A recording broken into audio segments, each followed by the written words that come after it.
Assalamualaikum warahmatullahi wabarakatuh. Halo anak-anak, gimana kabarnya hari ini nih?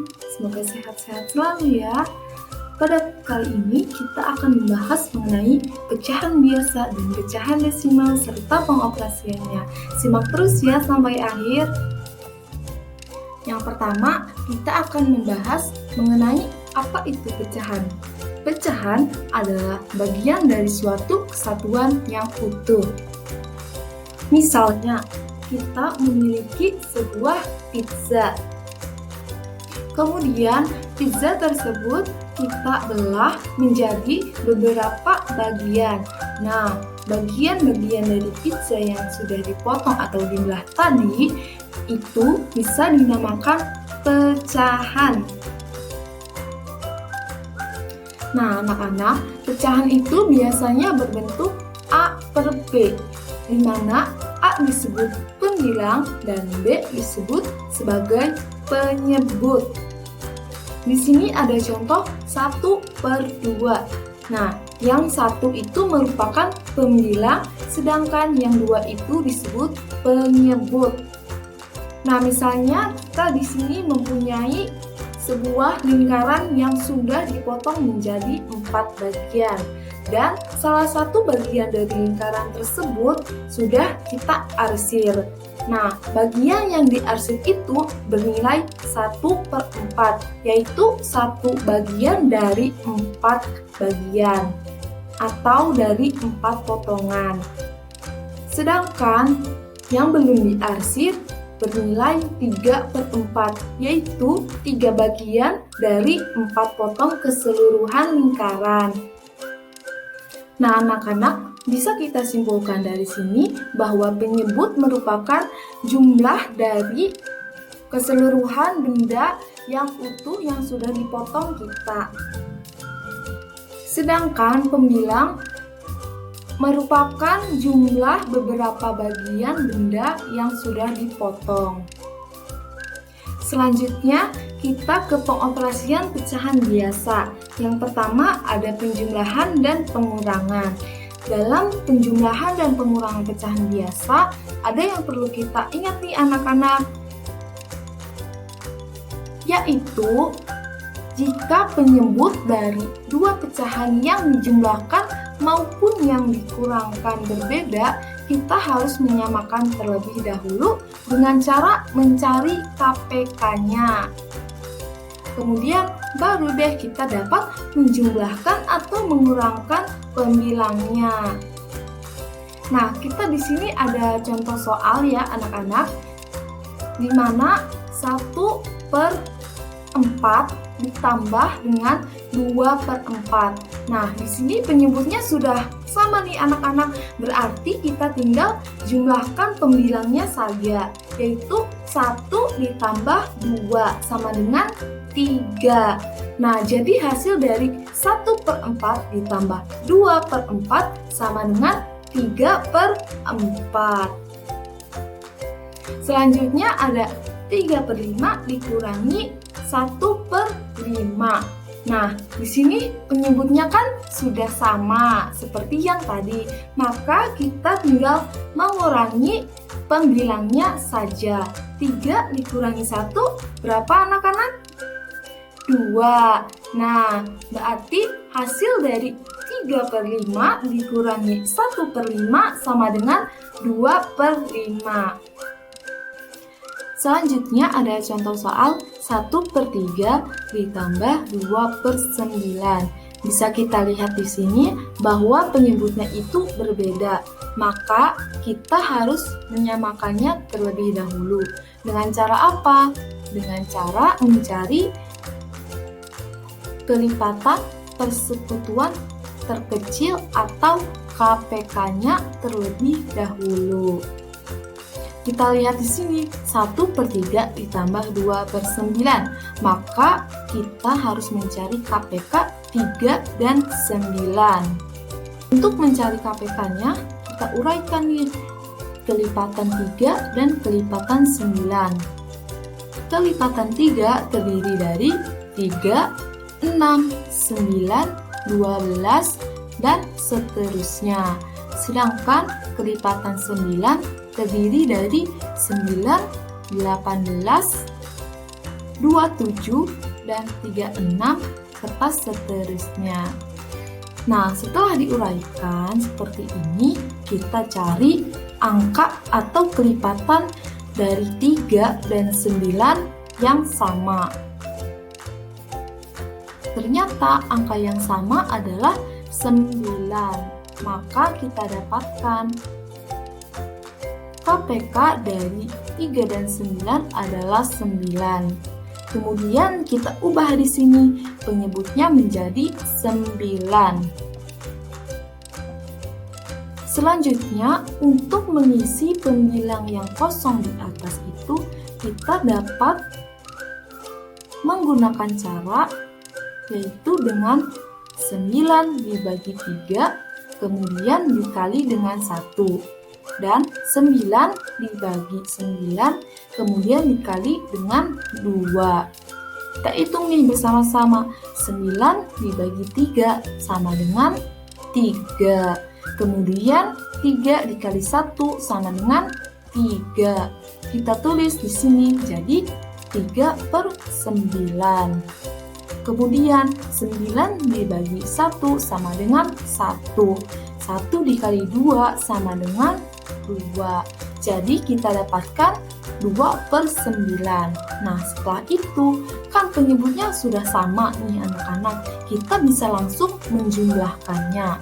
Jadi 3/9 ditambah 2/9 sama dengan 5/9. Begitu anak-anak. Nah, cara ini berlaku juga pada pengurangan pecahan biasa jika penyebutnya itu berbeda. Nah, anak-anak, selanjutnya kita ke perkalian pecahan biasa. Nah, dalam perkalian pecahan biasa ini, kita dapat melakukannya secara langsung atau mengalihkannya secara langsung tanpa harus mengubah penyebutnya terlebih dahulu. Nah, kita kalikan nih pembilang dengan pembilang, penyebut dengan penyebut. Seperti contoh soal berikut ini. Nah, di sini ada 1/3 dikali 1/4. Kita kalikan pembilang dengan pembilang, penyebut dengan penyebut. 1 dikali 1 sama dengan 1. Dan 3 dikali 4 sama dengan 12. Jadi hasil dari 1/3 kali 1/4 sama dengan 1/12. Nah, kita lanjutkan ke pembagian pecahan biasa. Nah, anak-anak, pembagian pecahan biasa dapat dilakukan dengan cara mengubah tanda bagi menjadi tanda kali. Kemudian, pecahan yang kedua atau pecahan pembagi kita ubah atau kita balik, yang di bawah menjadi ke atas dan yang ke atas menjadi ke bawah, atau ubah pembilang menjadi penyebut dan penyebut menjadi pembilang. Di sini ada contoh soalnya, yaitu 1/5 dibagi 1/2. Nah, kita ubah tanda bagi menjadi tanda kali. Kemudian pecahan yang kedua yaitu 1/2 kita balik menjadi 2/1. Jika sudah begini, kita tinggal mengalihkannya saja, pembilang dengan pembilang, penyebut dengan penyebut. Maka jadi 1 kali 2 sama dengan 2. 5 kali 1 sama dengan 5. Jadi hasil dari 1/5 dibagi 1/2 adalah 2/5. Selanjutnya kita ke pecahan desimal. Nah, pecahan desimal merupakan bilangan pecahan yang penyebutnya 10, 100, 1000, dan seterusnya. Ciri khas dari pecahan desimal ini memiliki tanda koma di tengah bilangannya. Anak-anak, perlu diingat bahwa semakin besar penyebutnya, semakin banyak pula angka di belakang atau di sebelah kanan komanya. Contohnya seperti 1/10. Dalam bilangan desimal kita bisa lambangkan dengan 0,1. Dan 1/100 kita bisa lambangkan ke pecahan desimal 0,01. Kemudian ada 1/1000. Nah, jika di dalam pecahan desimal bisa dilambangkan dengan 0,001. Selanjutnya ada pengoperasian pecahan desimal. Yang pertama ada penjumlahan dan pengurangan pecahan desimal. Nah, untuk mengerjakan penjumlahan dan pengurangan pecahan desimal ini, kita akan menggunakan cara tersusun, yaitu dengan cara kita menyusun dua bilangan yang akan dijumlahkan ataupun dikurangkan dengan koma sebagai patokannya, yaitu koma itu harus sejajar ya anak-anak, tidak boleh melenceng atau miring. Jadi komanya itu harus dalam satu garis lurus. Seperti dalam contoh soal berikut ini. Yang pertama ada 0,35 ditambah 0,23. Nah, kita susun nih 0,35 dan 0,23. Setelah tersusun seperti ini, maka kita tinggal jumlahkan saja. Nah, 5 ditambah 3 sama dengan 8. 3 ditambah 2 sama dengan 5. Kemudian komanya turun ke bawah. Nah, setelah itu 0 ditambah 0 jadi 0. Jadi hasil dari 0,25 ditambah 0,23 sama dengan 0,58.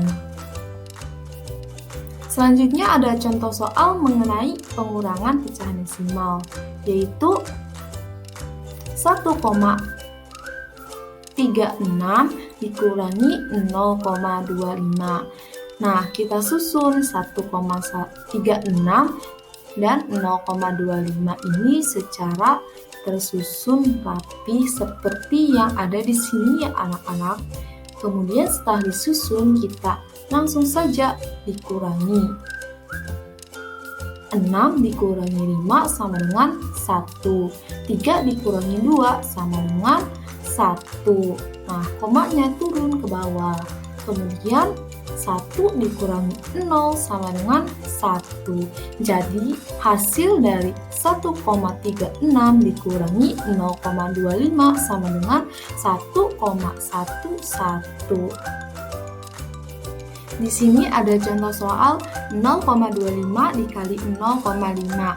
Nah, kita ubah dulu 0,25 dan 0,5 ini menjadi pecahan biasa yang penyebutnya 10, 100, 1000 dan seterusnya sesuai dengan angka yang di belakang komanya ya anak-anak. Nah, di sini ada 0,25. Angka di belakang komanya itu terdapat 2.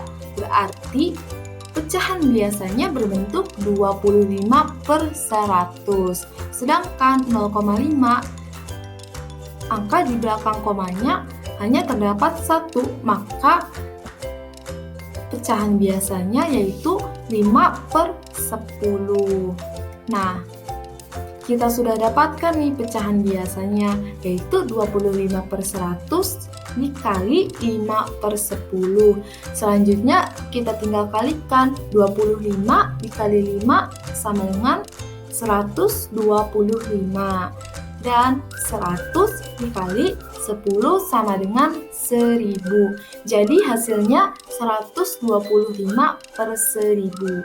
Nah anak-anak, jika per 1000 maka angka di belakang komanya ada 3. Kenapa 3? Karena per 1000. Jadi 125 sama dengan 0,125. Selanjutnya kita ke pembagian pecahan desimal. Cara menghitung pembagian pecahan desimal ini sama dengan cara menghitung perkalian pecahan desimal, yaitu dengan cara mengubah pecahan desimal ke pecahan biasa terlebih dahulu. Di sini sudah ada contoh soal yaitu 0,25 dibagi 0,5. Nah, kita ubah dulu 0,25 dan 0,5 ini ke pecahan biasa dengan penyebut 10, 100, 1000 dan seterusnya. Sesuai dengan berapa angka yang ada di belakang komanya. Langsung saja kita ubah 0,25 pecahan biasanya yaitu 25/100. Kenapa per 100? Karena ada dua angka di belakang koma. Sedangkan 0,5 hanya satu angka di belakang koma, maka pecahan biasanya adalah 5/10. Jadi kita dapatkan 25/100 dibagi 5/10. Jika sudah dirubah seperti ini, maka kita gunakan cara menghitung pembagian dalam pecahan biasa, yaitu dengan cara tanda bagi diubah menjadi tanda kali. Kemudian pecahan yang kedua itu dibalik. Jadi 25/100 dikali 10/5. Kenapa 10/5? Karena kebalikan dari 5/10. Lanjut, kita kalikan pembilang dengan pembilang, penyebut dengan penyebut, yaitu 25 dikali 10 dan 100 dikali 5. Maka hasilnya 250/500. Nah, kita sudah mendapatkan hasil 250/100. Agar mudah mengubah pecahan biasa ini ke pecahan desimal, kita harus mengubah penyebutnya ke angka 10, 100, ataupun 1000 ya anak-anak. Nah, kita akan menjadikan 500 ini ke angka 1000 saja ya, dengan cara dikali. Jika penyebut dikali, maka pembilang juga harus ikut dikali. Kita 500 dikali 2 dan 250 dikali 2, maka hasilnya 500/1000. 500/1000 ini bisa kita sederhanakan dengan cara mencoret nolnya. 500 dicoret nolnya, sedangkan yang 1000 dicoret juga nolnya. Dicoretnya hanya 2 ya anak-anak, karena yang di atas nolnya yang dicoret hanya 2. Maka hasilnya 5/10. 5/10 dalam pecahan desimal itu sama dengan 0,5. Selanjutnya ada kesimpulan dari materi kita hari ini. Kesimpulannya yaitu pecahan biasa merupakan pecahan dengan bentuk murni atau pecahan yang hanya terdiri dari pembilang dan penyebut saja. Sedangkan pecahan desimal merupakan bilangan pecahan yang penyebutnya 10, 100, 1000, dan seterusnya. Nah, semua materi sudah disampaikan. Semoga anak-anak mengerti ya apa yang kita bahas tadi. Nah, saya pamit undur diri. Kurang-kurangnya mohon maaf. Wallahul muwaffiq ila aqwamit thoriq. Wassalamualaikum warahmatullahi wabarakatuh. Bye-bye.